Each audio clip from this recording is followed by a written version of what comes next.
दुर्भाग्यपूर्ण है।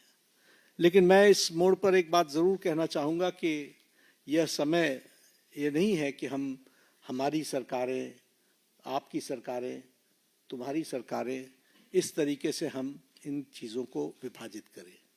ये गंभीर मसला है और जैसा मैंने आपके सामने कुछ नाम गिनाए, ये बड़ी लंबी लिस्ट है जिसमें यूपीए की सरकारें इन्वॉल्व हैं जहां पेपर लीक हुआ है। लेकिन हम आरोप प्रत्यारोप से बाहर निकल करके हमें इस पर चर्चा करनी चाहिए और चर्चा करने का जो सबसे अच्छा माध्यम है वो है सदन, वो है पार्लियामेंट। और हम चर्चा के लिए तैयार हैं। गहन चर्चा हो, गहन चर्चा के माध्यम से इसकी बारीकियों में हम जाएं। What are the factors which are leading to for paper leak, who are the people involve and how the central government has responded. हमने किस तरीके से, जब हमारे ध्यान में कोई पेपर लीक आया है तो हमने किस तरीके से इसको एड्रेस किया है और बाकी सरकारों को भी किस तरीके से इसमें एड्रेस करना चाहिए।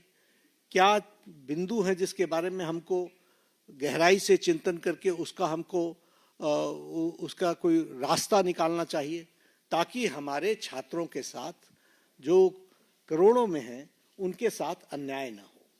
और भारतीय जनता पार्टी, एनडीए, इस मामले में मोदी जी के नेतृत्व में बहुत गंभीर है और बहुत गंभीरता से हमने इन विषयों को लिया है और इसीलिए हमने चाहा है कि संसद में इसकी चर्चा हो। Short duration discussion, long duration discussion, business advisory committee में आप तय करो कितना समय आपने लेना है, 12 घंटे लेना है, 18 घंटे लेना है।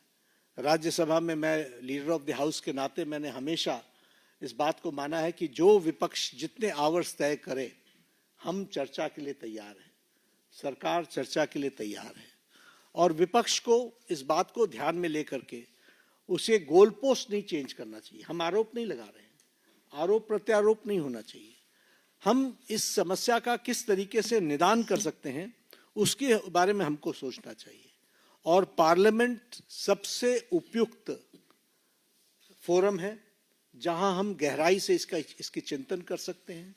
ड्यूरेशन विपक्ष तय करे और उसमें हर एक एस्पेक्ट्स के बारे में चर्चा हो और हम कोई ठोस नीति लेकर के आए, क्योंकि बच्चे कोई हमारे हैं, आपके हैं, वो देश के भविष्य हैं और देश के भविष्य की चिंता करना हमारी जिम्मेवारी है और हमारी जिम्मेवारी में सरकार के साथ साथ विपक्ष की जिम्मेवारी भी है।